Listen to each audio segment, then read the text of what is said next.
안녕하세요. 365일 요셉을 응원하시는 멘토님들과 함께 청년들의 고민을 나눠보는 시간, 멘토스의 사회를 맡은 바오그룹의 김창식입니다. 네, 감사합니다. 요셉에서는 처음 가져보는 시간인 것 같은데요. 멘토님들과 함께 뜻깊고 즐거운 시간이 되었으면 좋겠습니다. 저와 함께 진행을 맡으신 한 분 더 계시는데요. 인사 부탁드립니다. 네, 안녕하세요. 멘토스의 진행을 맡은 웰컴그룹의 이혜성 그룹장입니다. 가정의 달에는 가족들과 함께 많은 시간을 보내기 마련인데요. 우리 청년들에게는 조금은 부담스러운 시간이 되는 것 같기도 합니다. 오늘 이 시간에는 청년들의 고민을 멘토님들과 함께 나눠보면서 결혼과 가정에 대해서 한번 생각해보는 시간을 가져보려고 합니다. 멘토님들 모두를 모시고 싶었는데요. 정말 어렵게 우리 네 분의 멘토님을 모시게 되었습니다. 네, 이 자리를 빛내주실 네 분의 멘토스를 소개합니다. 방금 쳐주신 박수보다 훨씬 더 큰 박수 부탁드릴게요. 가장 먼저 바오그룹 이경남 멘토님.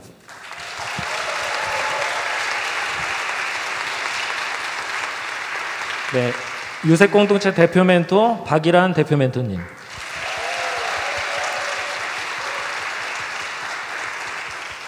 네, 다음은 박일환 멘토님의 아내분이시기도 한 박혜경 대표 멘토님.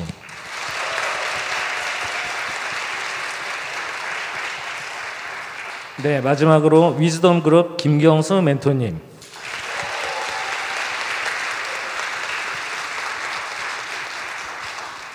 네, 멘토님들을 대표해서 박혜경 멘토님께서 청년들에게 인사 나눠주시면 어떨까요?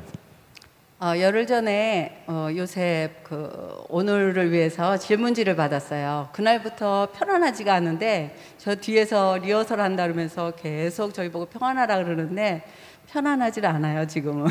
의자도 너무 높고. 그런데 그 39년 전에 이 질문지를 제가 받았더라면 제가 결혼했을까? 못했을까 생각해 보니까 절대로 못했을 것 같아요. 질문이 너무 거룩해요. 그리고 너무 어려워요. 그래서 연락을 했어요. 질문 이해가 돼요? 다 몰라요. 질문이 무슨 질문인지 잘 모르겠어요. 그래서 우리가 결혼에 대해서 너무 문턱이 높게 생각하고 그 내용을 6개를 다 보니까 다 결혼 안 해야 될 것 같아요. 그래서 우리의 결혼은 그렇게 거룩하지도 않았고 그냥 오늘이 오는 것처럼 내일이 오는 것처럼 그랬다. 그래서 생얼을 보여주기 위해서 엉뚱한 대답 많이 할 거예요. 그럴 때마다 용서하시고 박수 많이 쳐주시기 바랍니다. 네, 감사합니다. 정말 특별한 시간 될 줄 기대합니다. 요즘 청년들이 많은 어려움을 호소하고 있습니다. 언론에서도 청년들의 취업, 진로, 결혼 등을 사회 문제로 다루고 있는데요. 저희 크리스천 청년들도 고민이 많더라고요. 그래서 몇 주 전부터 요셉 청년들에게 질문을 받았습니다. 그 첫 번째 질문 영상으로 보시겠습니다. 배우자를 놓고 기도하는데 하나님께서 예비하신 배우자라는 확신을 갖는 것이 쉽지 않습니다. 배우자에 대한 바른 확신을 어떻게 가질 수 있을까요? 그리고 멘토님께서는 청년 시절 교제하시다가 이제 결혼해야겠다는 결심을 하시게 된 결정적인 계기가 무엇인가요? 네, 배우자에 관한 질문이었습니다. 이곳에 계신 모든 분들에게 가장 어렵지만 가장 중요하게 생각하고 있는 문제죠. 혜성 그룹장님도 공감하시죠? 네, 맞습니다. 특별하게 하나님이 예비하신 배우자라는 부분이 가장 어려운 부분인데요. 아무래도 형제님들보다는 자매님들이 더 많은 고민을 하실 것 같아요. 여성 멘토님이신 이경남 멘토님에게 먼저 여쭙겠습니다. 저희 김동훈 멘토님이 배우자신데요. 멘토님은 어떻게 배우자에 대한 확신을 가지게 되셨나요? 저 김동훈 멘토님 놓고 배우자 기도한 적이 없고 결혼하기 전까지도 확신을 가진 적이 없어요. 그래서 근데 그 동원 멘토님하고 결혼하기까지 얘기하기 전에 제가 그 배우자 기도의 대상이 됐던 경험을 하나 얘기해 드릴게요. 제가 대학 청년부 때 저희 회장 오빠가 저를 놓고 기도하고 저한테 어느 날 반지를 주는 거예요. 근데 지역교회 청년부 회장이면은 목사님 다음으로 우리가 넘버 투라고 생각하잖아요. 그러니까 이 사람이 나를 좋아하고 나를 놓고 기도하고 나한테 반지를 줬구나. 거절할 수가 없잖아요. 그래서 반지를 그냥 저도 모르게 받았어요. 근데 좋아하지도 않는데. 그래서 근데 일주일 만에 정말 잊어버린 거예요. 제가 잃어버렸어요. 그래서 그랬더니 그 회장 오빠가 또 주는 거예요, 반지를. 그래서 이 사람이 진짜 하나님 응답을 받고 나한테 진지하게 사귀자고도 하는구나. 그래서 정말 사귀었어요. 한 8개월? 근데 갑자기 저한테 헤어지자는 거예요. 그래서 왜 헤어지냐고 물어봤더니 엄마가 저를 싫어한다는 거예요. 제 인상이 마음에 안 든다고. 그래서 너무 그게 제가 좀 상처가 됐지만 결국은 그 사람은 마마보이구나. 하나님 응답보다는 엄마의 말씀을 더 순종하는 사람이구나 하고 생각했던 그런 게 좀 떠올랐고요. 저희 반대로 동원 멘토는 저희 부모님이나 저희 시어머니 되시는 분이 다 양쪽에서 반대를 했어요. 종교도 안 맞고 경제적인 것도 안 맞고 그 외 많은 문제들로 다 반대를 했는데 결국은 먼저 하나님을 믿고 구원을 받고 그 다음에도 제가 헤어지자고 얘기하니까 저 아니면 안 된다고 무릎 꿇고 울고 굴고 난리가 난 거예요. 그래서 정말 제가 뭔데 이렇게 나를 사랑해주나 나를 평생 아끼겠구나 그 생각에 감동해서 결혼하게 되었답니다. 이상입니다. 그러면은 궁금한 게 하나가 있는데 아마 이곳에서도 주저하고 있는 누군가들을 위해서 도움이 되었으면 하는데요. 사실 공동체 내에 호감 가는 지체가 있을 수 있잖아요. 그런데 친하지는 않고 그냥 얼굴만 아는 지체여서 뭔가 썸을 좀 만들어 보고 싶은데 어떻게 하면 좋을까요? 박일환 멘토님. 별로 도움이 될 것 같지는 않은데요. 저희 부모님이 제 성격이 너무 내성적이어서 사회생활 하기가 좀 어려울 거다라고 얘기를 했습니다. 그랬는데 대학교 1학년 때죠. 1977년입니다. 3월 어느 날 옆에 있는 당시는 굉장히 젊었던, 지금도 젊지만 그 여인을 만났죠. 근데 처음에는 잘 몰랐어요. 근데 몇 번 만나다 보니까 이 사람이 내 영혼의 짝이 아닐까라는 생각을 했습니다. 그래서 5월 어느 날 청혼을 했어요. 내성적인 제가. 그래서 그게 답이 예스였을까요? 절대 예스가 아니었죠. 제가 드리고 싶은 말씀은 그 관계 기술에 대해서 우린 관심이 많은 것 같아요. 그런데 최고의 관계는 진심을 보여주는 게 아닌가라는 생각이 듭니다. 그러니까 진심을 우리가 보여줄 수 있다면, 그리고 그게 변치 않는다면, 처음에는 거절당했지만 세월이 흐르면 이렇게 같이 살게 되거든요. 그래서 걱정하지 말고 진심을 고백했으면 좋겠습니다. 네, 감사합니다.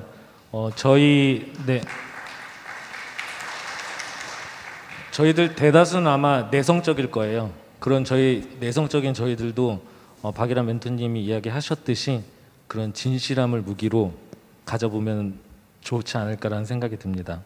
그리고 우리의 현재의 모습과 많이 다르지 않은 것 같아요. 박일환 멘토님 때의 그 청년의 모습과 저희들 지금 청년의 모습과는 그렇게 많이 다르지는 않고 청년의 때 고민은 누구나 동일하지 않을까라는 생각이 드네요. 네, 그러면은 두 번째 질문 보겠습니다.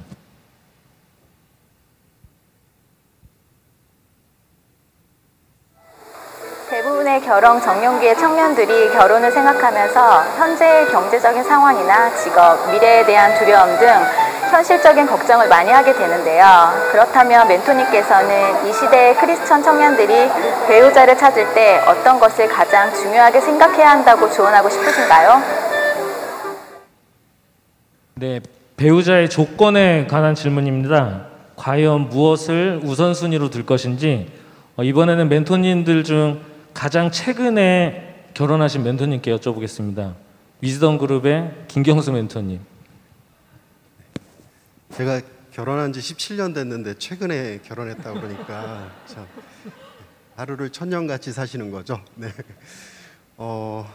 현실적인 문제, 특별히 또 재정적인 문제 생각 안 할 수 없겠죠. 그것은 굉장히 지극히 자연스럽고 당연한 것이라고 생각합니다. 근데 중요한 것은 저희들이 그리스도인이라는 것 같아요. 그래서 이 땅에 살지만 천국 시민으로서 나그네와 같은 삶을 사는 저희들이기 때문에 너무 현실 문제에 이렇게 몰두하고 집착하다가 보면 정말 결혼을 못할 것 같아요. 특별히 지금 오늘날 같은 이런 세상에서는 더 그렇습니다. 그래서 제가 여러분들께 드리고 싶은 말씀은 생각을 조금 달리해서 결혼을 바라볼 때 이게 지금 나 혼자 돌파해서 될 일이 아니라 부부가 같이 이런 경제적인 문제를 해결해 나간다면은 오히려 쉽게 풀릴 수 있거든요.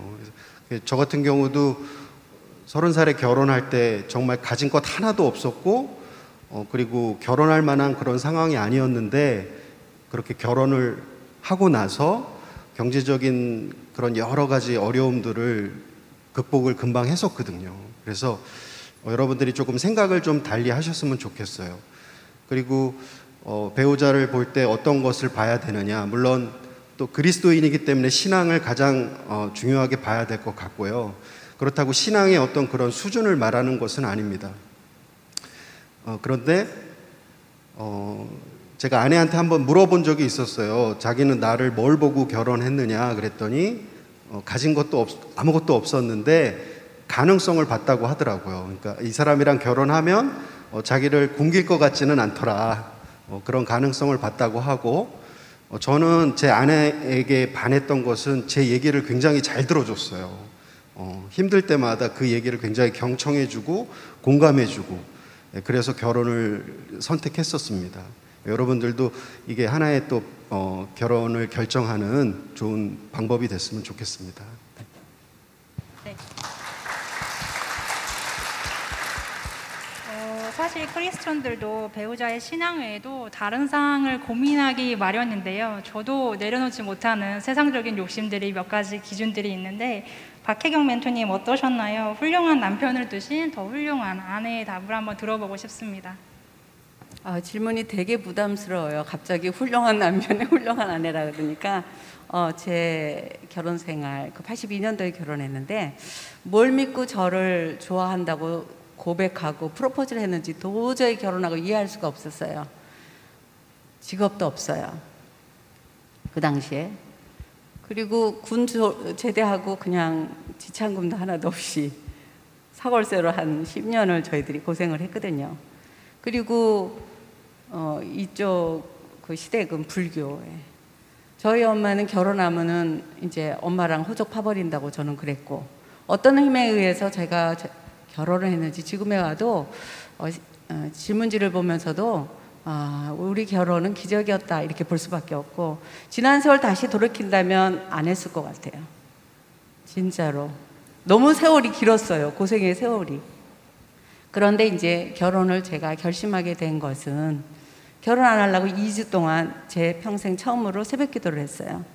그때 군에 있었기 때문에 삼척이나 양양이나 저기 강원도 철원이나 저쪽에 옛날에는 3년 내내 나올 수가 없이 그런데 나 좋아하는 것 같으니까 발령이 나면 3년 동안 저는 또 선을 보고 결혼을 해버리면 되는 거니까 그 기도를 2주 동안 했는데 2주 동안 이상한 꿈을 계속 꾼 거예요. 그 꿈이 지금은 무슨 꿈인지 알 것 같고 하나님께서 저한테 이 결혼을 맡기시는 것 같은 그런 건데 결론은 제가 결혼을 선택한 이유는 아까도 얘기했지만 뭔가 성실한 것 같다. 정직한 것 같다. 그리고 한 가지는 저한테 프로포즈를 정확하게 했어요. 2번 만나서 결혼하고 싶다고. 그때가 20살이었어요. 지금 너무 웃기지? 이럴 때 좀 웃어야 되는 거 아니에요? 아니, 너무 웃기죠. 너무 한심하기도 하고. 그러나 그것들이 저희 마음에 굉장히 많이 움직였던 그런 사실인 것 같아요. 네, 감사합니다. 저희들도 희망을 가져볼 만한 것 같지 않습니까? 저희들 비록 지금 가진 건 없지만 기도하면서 딱 3번째 만났었을 때 프로포즈 합시다, 저희들도. 네. 다음 질문 보시겠습니다. 가정을 이루고 살아오시면서 가족들과 행복했던 일 가운데 가장 기억에 남는 시간이 있었다면 어떤 것인지 궁금합니다. 아울러 결혼 생활 중에 가장 힘들었던 이야기와 그 상황을 어떻게 풀어가셨는지도 궁금합니다. 네, 다음은 가정생활에 관한 질문인데요. 가장 기억에 남는 일, 가장 힘들었던 일, 그리고 그 어려움을 어떻게 풀어가셨는지 질문했는데요. 박일환 멘토님은 어떠셨나요? 예전에 제가 한강에서 두 분이 손을 꼭 잡고 산책하시는 걸 본 적이 있습니다. 정말 부럽습니다. 이렇듯 늘 아름다운 두 분이시지만은 힘든 일도 분명 있으실 것 같은데요. 80년대 아니 90년대까지도 연초가 되면은 각 기업의 총수들이 신년사를 이렇게 신문에 실었던 적이 있습니다. 근데 어느 날 그날도 이제 신문이 우리 집에 배달이 됐죠. 근데 그 신문 위에 손을 얹고 아내가 기도를 하는 거예요. 어떤 기도였냐면 남편이 어느 날 이렇게 되게 해달라고. 그래서 제가 저게 아닌데 나는 저렇게 될 수가 없는데 그 아내의 언어가 항상 축복의 언어였어요. 그래서 나는 할 수 없다고 얘기할 때 아내는 할 수 있다고 얘기했습니다. 축복은 미래에 대한 얘기였던 것 같아요. 우리 가정에 여러 가지 어려운 일들이 많았죠. 초기에는 굉장히 가난 때문에 어려웠습니다. 그런데 가난 때문에 작은 것에 대한 감사를 배울 수 있었거든요. 그리고 첫 아이가 태어났을 때 그게 84년입니다. 아내가 너무 많이 아팠어요. 근데 그걸 통해서 아이를 사랑하는 법을 배웠습니다. 1987년에 제가 결절이 생겨서 겨드랑이에 수술을 해야 됐습니다. 그때 너무 아내가 고생을 했죠. 근데 그 일 때문에 생긴 인연으로 처음으로 이직을 했습니다. 그리고 1993년에 제가 근무하던 미국 현지 법인의 건물에서 불이 났어요. 그래서 공장의 일부가 탔습니다. 근데 오히려 그 일이 나중에 축복이라는 걸 알게 됐습니다. 여러 가지 어려움들이 있었는데 그 어려움들이 첫 번째는 시간의 함수라는 걸 배웠고요. 시간이 지나면 그 어려움이 더 이상 어려움이 아니라는 것을 배웠고, 두 번째는 항상 고통과 어려움을 통해서 오히려 하나님의 은혜와 감사를 배울 수 있었다는 것.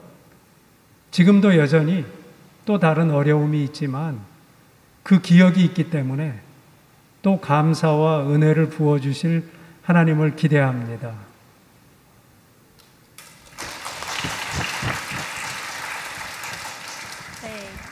저도 훌륭한 아내가 되기 위해서 오늘부터 신문에 손을 얹고 기도하는 훈련을 좀 해봐야겠습니다. 사실 청년들이 결혼에 대해서 두려운 마음을 가지고 있는 것도 사실이긴 합니다. 청년들 모두 화목하고 아름다운 가정을 꾸리고 싶어하는 마음은 동일하다고 생각이 드는데요. 이경남 멘토님의 노하우는 어떤 게 있을까요? 저 노하우라니까 좀 부담스럽긴 한데 저도 가장 힘들었던 시간이 있었어요. 근데 지금 질문하신 그 내용처럼 그 힘들었던 시간이 지나고 나면 그게 가장 좋았던 추억으로 남는 것 같아요.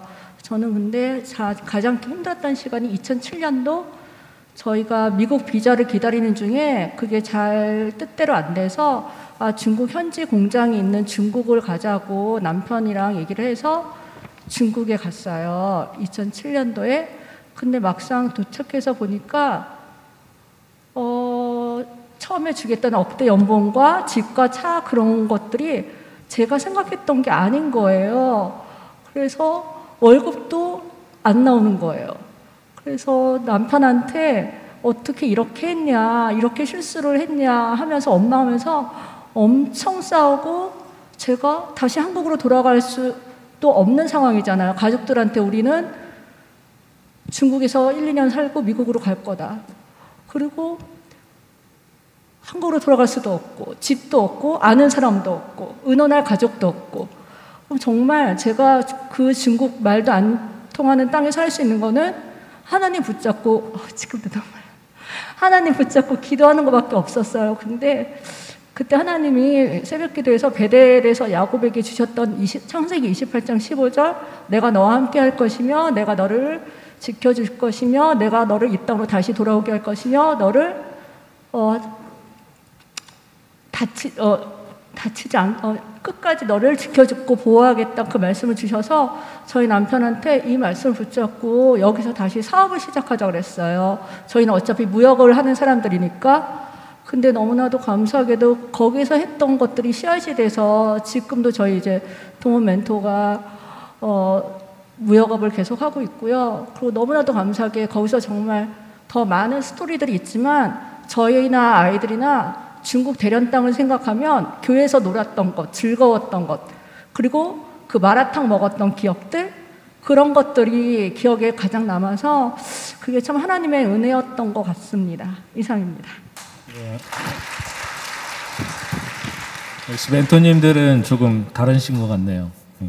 저희도 건강하고 아름다운 가정을 이루기까지 서로를 세워주고 기다려주는 시간이 필요하다는 것을 느껴봅니다.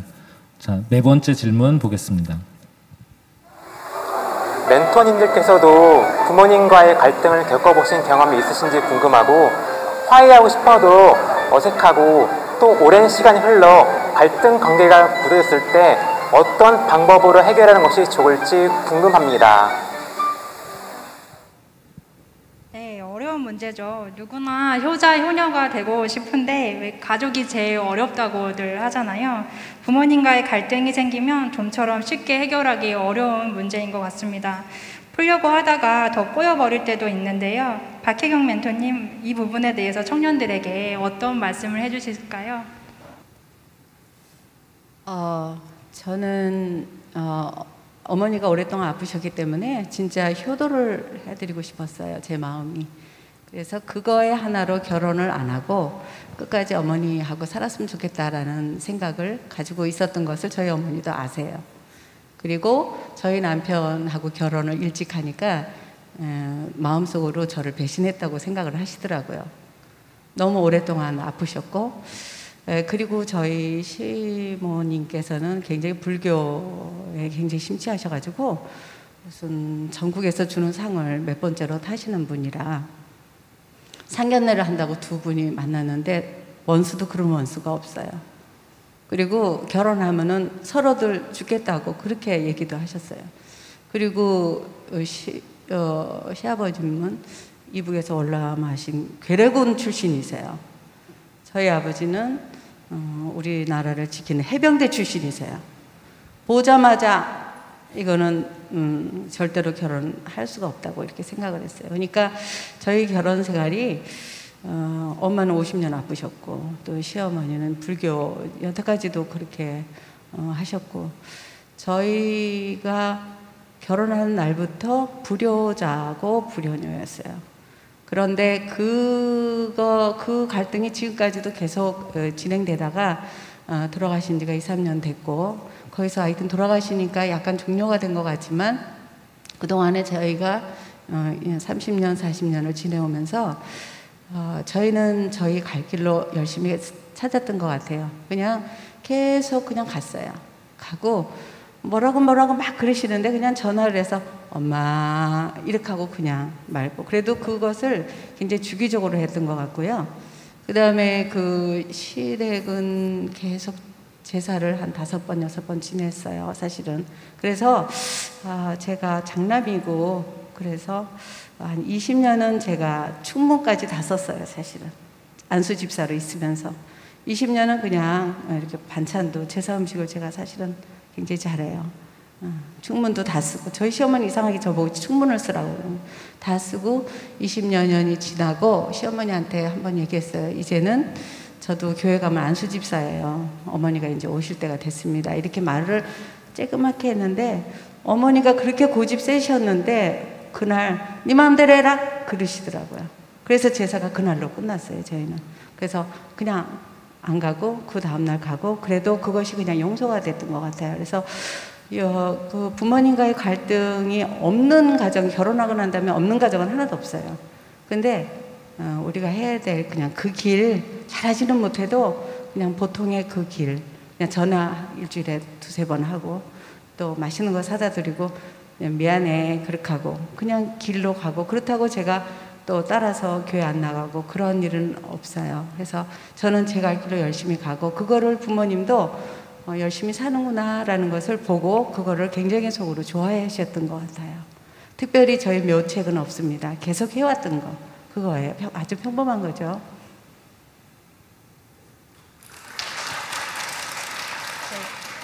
김경수 멘토님은 어떠셨어요? 부모님 말씀에 순종하는 모범생이실 것 같은데요. 어떠셨나요? 맞나요?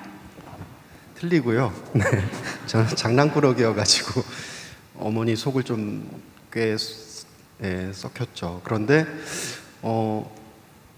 청년분들도 혹시라도 결혼을 앞두고 부모님께 이렇게 상견례하거나 인사시켜드릴 때 반대하는 이런 상황들이 있었을 것 같아요. 근데 저 역시도 아내를 데리고 이제 부산에 계신 부모님께 인사를 시켜드리러 내려갔을 때 어머니가 의외로 되게 평소에 쿨하신 분인데 배우자감을 데려가니까 표정이 안 좋으시더라고요. 그래서 어머니도 이제 그 나름 생각했던 이상적인 며느리감이 있으셨나 봐요. 그래서 굉장히 좀 불편한 마음으로 어쨌든 결혼은 했습니다. 결혼 승낙을 해주셔서 결혼은 했는데 그 이후로 이제 그 시어머니와 며느리 관계가 그렇게 썩 좋지를 않았어요. 이렇게 친밀하지도 않고 아내도 또 이렇게 마음의 문을 닫고 어머니한테 다가가질 못하더라고요. 그래서 그런 시간을 이렇게 쭉 보내다가 한 3년 전에 아내가 이제 건강이 좀 안 좋아져서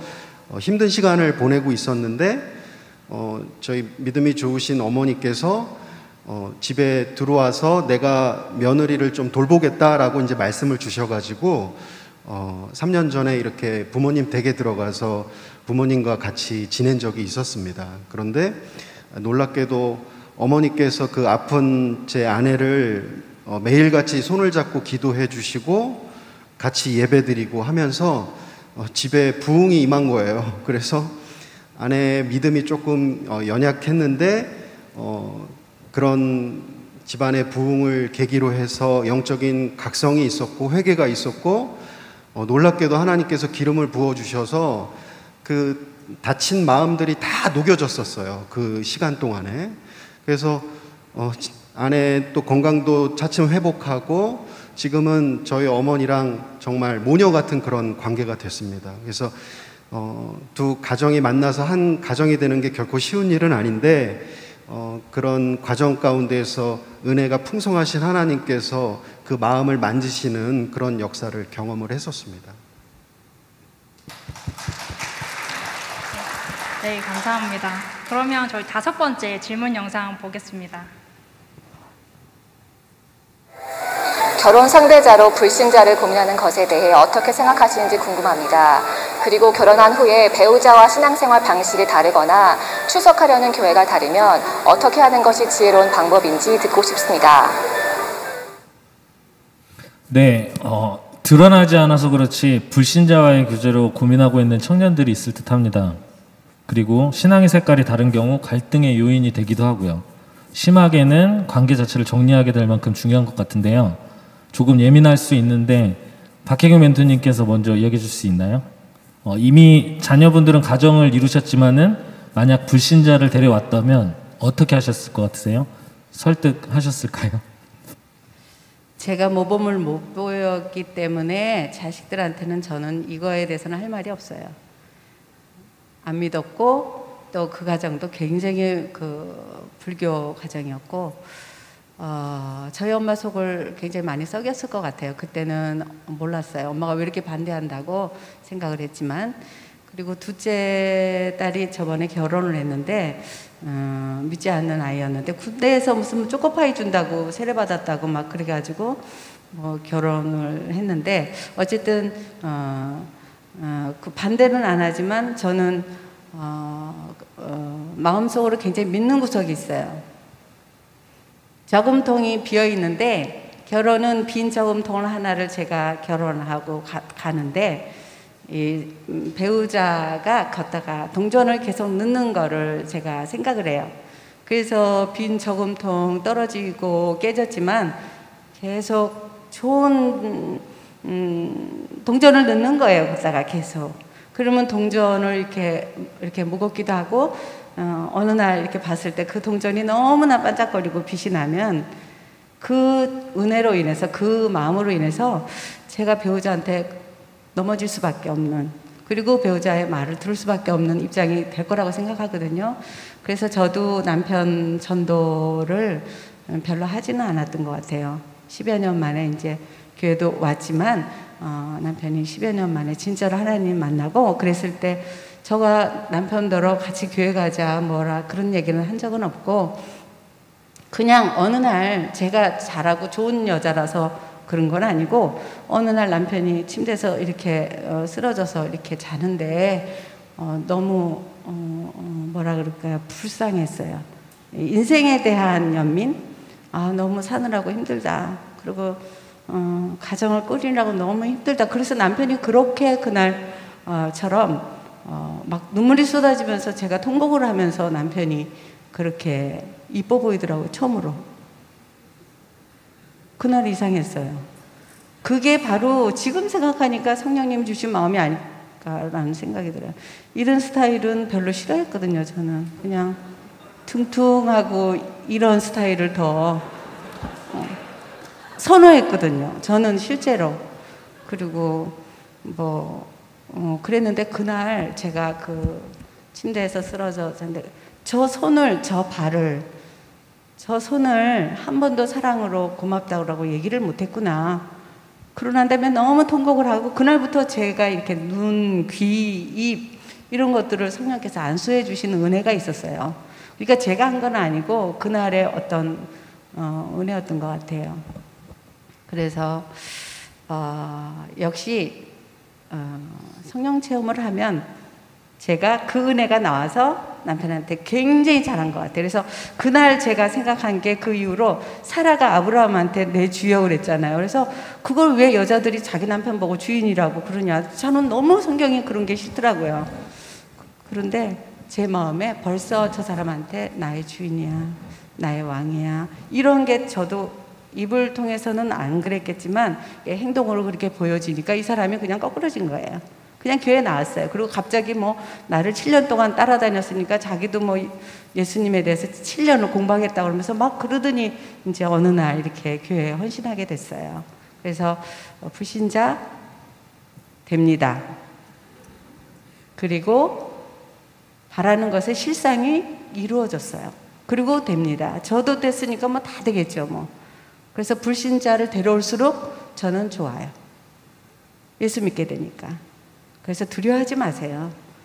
저 같은 사람도 했는데 누군들 못하겠어요? 이게 답입니다. 네, 이번엔 이경남 멘토님의 생각을 들어보고 싶은데요. 우리 청년들이 배우자와 신앙생활 방식이 다르다면 어떻게 하는 것이 지혜로운 방법일까요?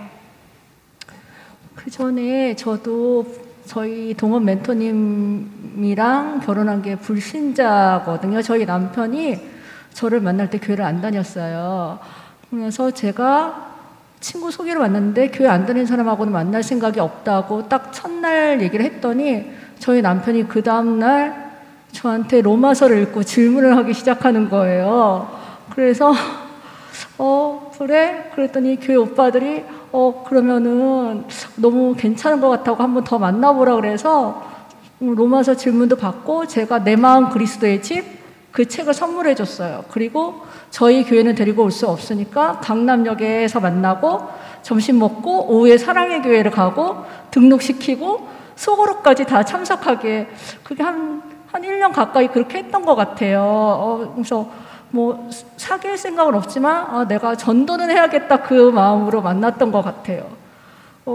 그러다 보니까 그 외에도 다른 형제도 있었지만 저희 남편이 계속 그 하나님을 믿고 세례까지 받게 됐어요, 실은요. 근데 실은 그 사이에 부모님들의 반대가 굉장히 많았었거든요. 근데도 그럼에도 불구하고 저희가 결혼까지 왔어요. 근데 제가 그러고 나서 제 안에 무슨 생각이 있었냐면 내가 이렇게 당신의 영혼 구원했으니까 나한테 잘해야 되는 거 아니야? 나한테 고마워해야지 그런 마음이 있는 거예요. 그래서 저희 남편이 저한테 조금만 섭섭하게 하면 제가 막 화가 나는 거예요. 어느 순간 얼마 전까지도 그랬어요. 그런데 저희 엄마가 얼마 전에 저한테 이제 그 얘기를 하시는 거예요. 네가 그 사람의 영적 부모인데 남편을 그리스도의 사랑으로 아가페의 사랑으로 품고 사랑해야지 그렇게 하면 되겠냐고. 그래서 제가 얼마 전에 그걸 깨달은 거예요. 그래서 너무나도 다행인 게 이 멘토스 하기 전에 깨달았잖아요. 그래서 저도 이 멘토스 하면서 다시금 저의 첫사랑이 회복되는 것 같아서 너무 감사하고요. 결혼 생활이 우리가 성교지로 가는 거라 그러잖아요. 근데 불신자하고 결혼하는 거는 더 평생 성교지로 가는 것 같아요. 그 믿지 않는 가정까지도 제가 다 부모님까지도 형제까지도 품어야 돼서 근데 그게 힘들 수도 있지만 제가 그렇게 안 하면 기도를 안 했을 사람인 거를 알게 되었어요. 제가 잘 먹고 편하면은 기도를 안 하고 그냥 세상 사람과 구분이 안 되는 사람이었는데 믿지 않는 사람과 결혼함으로써 제가 하나님한테 기도할 수밖에 없게끔 하나님이 또 이렇게도 축복하시는구나 그걸 깨닫는 시간이었답니다. 이상입니다. 네, 행복한 가정, 아름다운 부부가 되는 길은 역시 쉽지는 않은 것 같습니다. 그리고 사실은 저희 지금 돌발 질문이 하나 있었는데요. 이미 지금 두 분은 답변을 해주신 것 같은데, 저희도 가끔 하는 이야기가 있습니다. 두 사람이 있는데요. 한 사람은 완벽한 나의 이상형인데 교회를 다니지 않는 사람. 다른 한 사람은 교회는 다니지만 전혀 내 스타일이 아닌 사람. 이 두 사람이 있는데 이 배우자를 골라야 한다면 멘토님들의 선택은 어떠신가요? 라는 질문인데 경수 멘토님이랑 박일환 멘토님. 질문이 너무 극단적인데요. 분위기상 불신자랑 결혼해야 되지 않냐 이렇게 찬성을 하고 싶은데 저 같은 경우는 개인적으로 믿는 분과 믿지 않는 분이 만나서 믿음을 잃어버리는 경우를 몇 번 봤어요. 그래서 좀 더 조심스럽게 말씀드리고 싶고요.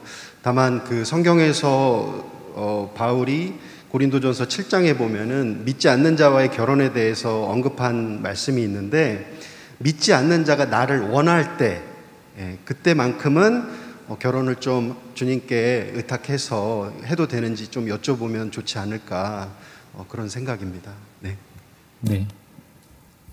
박일환 멘토님.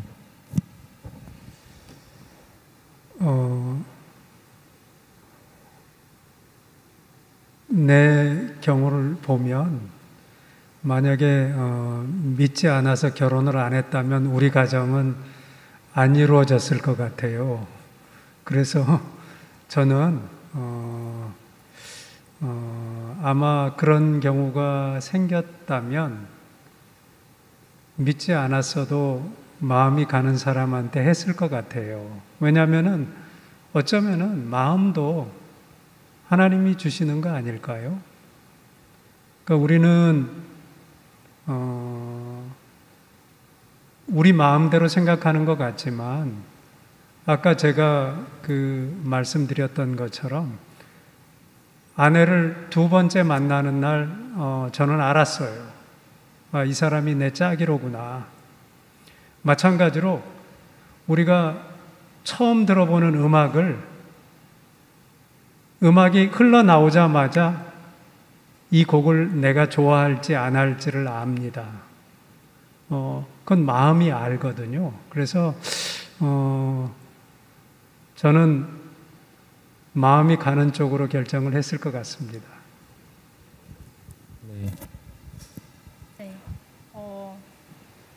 마지막 질문은 영상으로 보실 텐데요. 오늘의 핵심 질문인 것 같습니다. 자, 마지막 질문 보실까요?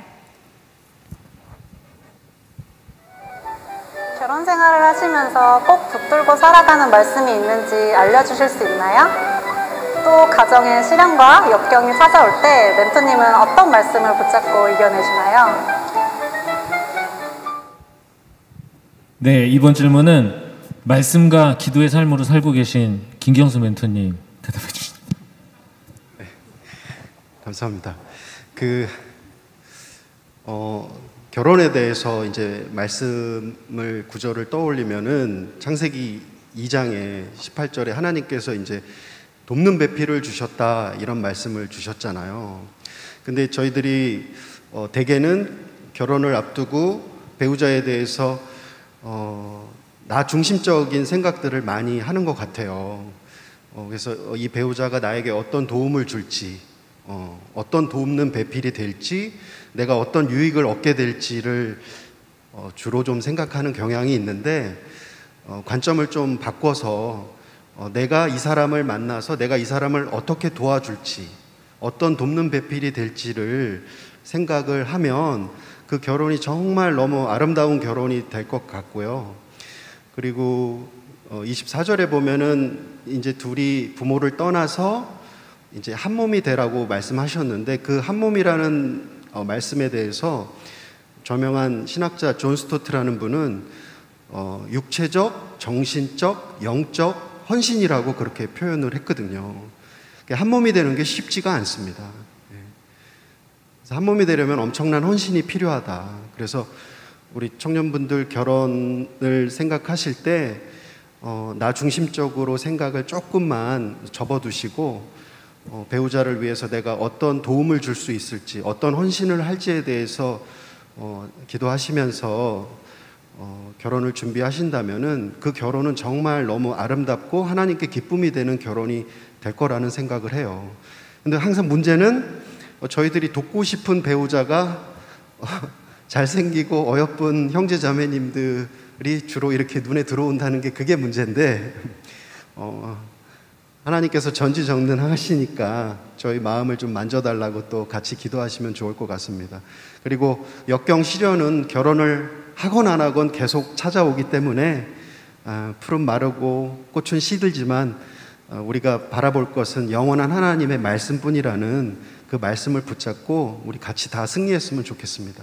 감사합니다. 네, 감사합니다. 박일환 멘토님은 어떠신가요? 가정생활에 붙드시는 말씀, 그리고 앞으로 가정을 이룰 청년들에게 도움이 될 성경 구절이나 말씀. 사실은 저희 가정에 간증이 되는 말씀이 있는데요. 그게 시편 1편입니다. 복 있는 사람은 어떤 사람인지에 대해서 얘기하고 있죠. 근데 이 성경 구절을 1993년 제가 다니던 교회에 부흥회가 있었는데 이동원 목사님이 오셔서 설교 중에 이제 소개를 했던 말씀입니다. 한 캐톨릭 교회의 신부님이 교통사고를 당해서 코마 상태에 빠졌어요. 그래서 친구 신부님이 병문안을 갔는데 의식이 없는 상태에서 그 사고를 당한 신부님이 무의식 중에 말씀을 하시는 걸 보고 그 말씀이 어떤 말인지를 귀 기울여 보니까 그게 시편 1편이더라라는 얘기였습니다. 그래서 제가 그 얘기를 듣자마자 집에 돌아와서 그날 시편 1편을 암송을 했거든요. 우리는 다 복을 받고 싶어 하죠. 그 복 받는 비결이 시편 1편에 있습니다. 그런데 놀랍게도 저희 장인께서 겨울에 뇌출혈로 쓰러지셨어요. 그래서 중환자실에 입원을 하고 계셨는데 병문안을 가니까 우리 장인 어른께서 마찬가지로 성경을 암송을 하셨는데 놀랍게도 그 성경이 시편 1편이었습니다.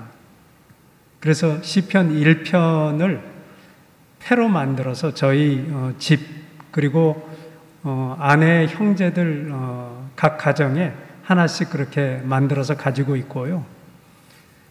그 다음에 이제 어렵고 힘들 때 늘 위로가 됐던 말씀이 빌립보서 4장 6절에서 7절입니다. 아무것도 염려하지 말고 오직 모든 일에 기도와 간구로 너희 구할 것을 결국 감사함으로 하나님께 아뢰라. 그리하면 모든 지각에 뛰어나신 하나님의 평강이 그리스도 예수 안에서 너희 마음과 생각을 지키시리라. 걱정 근심이 생겨서 자다가 잠이 깨면 이 구절을 외웠습니다. 이 구절을 외우면 걱정 근심이 사라지고 평안을 얻을 수 있다는 것을 여러 번 경험했습니다. 이 두 가지 말씀이 저희 가정에 항상 위로가 됐던 것 같습니다.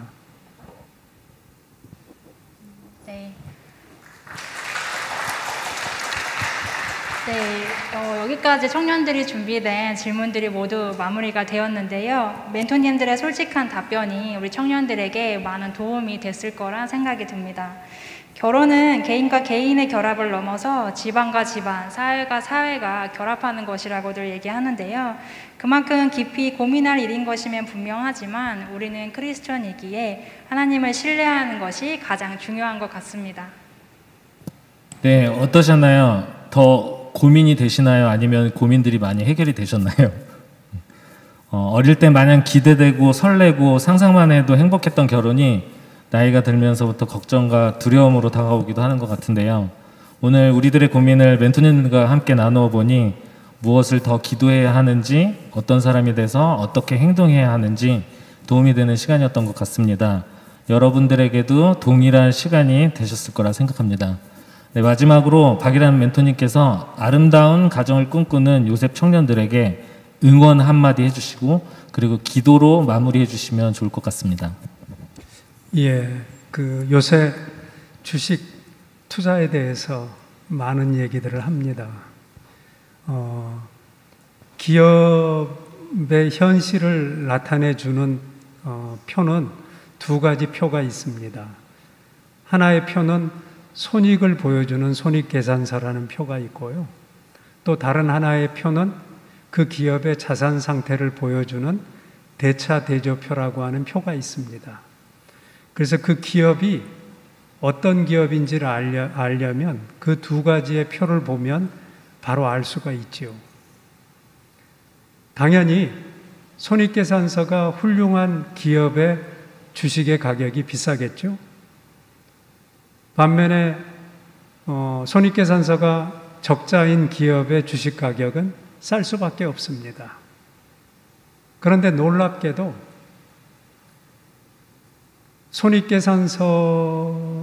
더 좋은 손익계산서를 가지고 있는 회사보다, 기업보다 나쁜 손익계산서를 가지고 있음에도 불구하고 주식 가격이 굉장히 비싼 기업들이 존재합니다. 그 대표적인 기업이 테슬라라고 하는 기업입니다. 잘 아시는 것처럼 테슬라는 전기 자동차를 만듭니다. 그런데 유감스럽게도 이 회사는 그다지 수익이 그렇게 좋지 않습니다. 그런데 놀랍게도 테슬라 주식의 가격은 BMW 주식보다도 더 비싸고 벤츠보다 더 비쌉니다. 세계에 있는 어떤 자동차 회사의 주식보다 비쌉니다. 그러면은 왜 그 회사의 주식은 그렇게 비쌀까요? 결국 그 회사의 미래에 대한 가치 때문에 그런 게 아닌가 싶습니다. 어쩌면은 결혼은, 가정을 이루는 일은 꼭 그와 같은 게 아닐까. 현재의 현실을 보면 현재의 손익계산서와 현재의 자산을 표시하고 있는 대차대조표를 보면 부채가 더 많을 수도 있지요. 결국 결혼이라는 모험은 미래를 향한 도전이 아닐까라는 생각을 해봅니다. 우리는 축복을 받기 원하죠. 아담과 이브를 하나님께서 지으시고 첫 번째로 하나님이 하신 일이 뭐냐면은 그 둘을 축복하는 일이었습니다. 근데 그 축복의 내용이 놀랍습니다. 생육하고 번성하여 땅에 충만하라. 그리고 땅을 정복하라. 땅을 다스리라 이렇게 얘기합니다. 그런데 결국 첫 번째 축복이 없으면 두 번째, 세 번째 축복을 누릴 수가 없지요. 어쩌면은 결혼은, 가정은 하나님의 놀라우신 축복이 아닌가라는 생각을 해봅니다. 또 하나, 우리가 다 알고 있는 믿음의 조상은 아브라함입니다. 하나님이 아브라함을 만나자마자 축복을 하십니다. 뭐라고 축복을 하시냐면, 첫 번째, 너로 큰 민족을 이루겠다. 그리고 너한테 복을 주어서 너의 이름을 창대케 하겠다.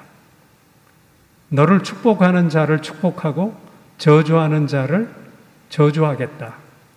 너로 인해서 세상의 모든 민족이 복을 받을 것이다. 마찬가지로 아브라함이 큰 민족을 이루지 않았다면 나머지 복을 이루기는 어려웠을 것 같아요. 가정은 예수님의 꿈입니다. 왜냐하면 가정이 가장 작은 교회죠. 가정이 가장 작은 믿음의 공동체입니다. 결국 예수님의 꿈이 가정이 아닐까, 그 가정을 이루는 길이 결혼이 아닐까라는 생각을 해봅니다. 여러 가지 현실적인 어려움이 있지요. 그렇지만 미래의 소망과 미래의 꿈을 붙드는 도전을 하시기를 바랍니다. 예, 다 같이 기도하시겠습니다. 천지 만물을 지으신 하나님 아버지, 이 시간 사랑하는 요셉의 형제들과 자매들을 예수 그리스도의 이름으로 축복합니다.